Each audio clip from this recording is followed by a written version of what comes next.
இனவெறியை தூண்டும் காங்கிரஸ், அண்ணாமலை கொடுத்த பதிலடி. இவ்வளவு நாள் மதவெறியை தூண்டிவிட்டு அரசியல் செய்து கொண்டிருந்த காங்கிரஸ் இப்போது இனவெறியை தூண்ட ஆரம்பித்துள்ளது. இதற்கு அடித்தளம் இட்டவர் வேற யாரும் கிடையாது, சாட்சாத் ராகுல் காந்தியின் ஆஸ்தான ஆலோசகரான சாம் பிட்டாரோ தான். இப்படி ஒரு கேவலமான கொடூரமான புத்தி காங்கிரசுக்கு இருக்கிறது என்பது மீண்டும் மீண்டும் வெட்ட வெளிச்சமாகி நிரூபணமாகி இருக்கு. தென்னிந்தியர்கள் எல்லாம் பார்க்க ஆப்பிரிக்கர்களைப் போல இருப்பார்கள் என்று கூறியிருக்கிறார்.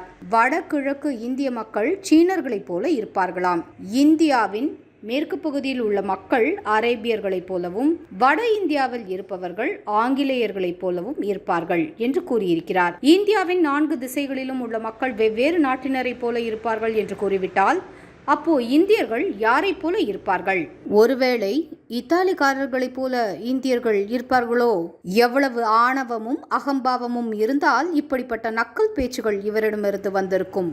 அண்ணாமலை தன்னுடைய ஒரே பதிவில் சாம் பிட்டோரோவின் ஆணவ கருத்துக்கு பதிலடி கொடுத்திருக்கார். தன்னுடைய புகைப்படத்தை பதிவிட்டு நான் ஒரு பெருமைமிகு பாரத தேசத்து குடிமகன் என்பதை பதிவிட்டிருக்கிறார் அண்ணாமலை.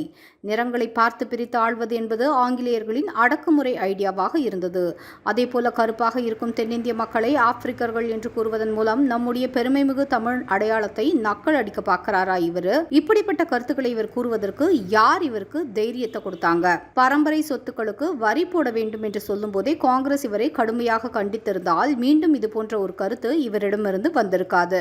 ஆக இது போன்ற விஷம கருத்துக்களை காங்கிரசின் தலைமை பொறுப்புகளில் உள்ளவர்களின் அனுமதி இல்லாமல் நிச்சயமாக பொதுவெளியில் பேசியிருக்க முடியாது. காங்கிரஸ் இந்த தேசத்திற்கு எவ்வளவு ஆபத்தான கட்சி என்பது மீண்டும் இது போன்ற கருத்துக்களால் நிரூபணமாகி வருகிறது. ஒன்றுபட்ட இந்திய தேசத்தை இனம் மதம் என பிரித்து துண்டாடிய ஆங்கிலேயர்களின் வழியை மீண்டும் பின்பற்ற நினைக்கிறது காங்கிரஸ். ஆனால் இந்தியர்கள் இம்முறை அந்நிய கைக்கூலிகளின் திட்டங்களுக்கு ஏமாறப்போவது கிடையாது. உங்களது திட்டங்களை தவிடு பொடியாக்க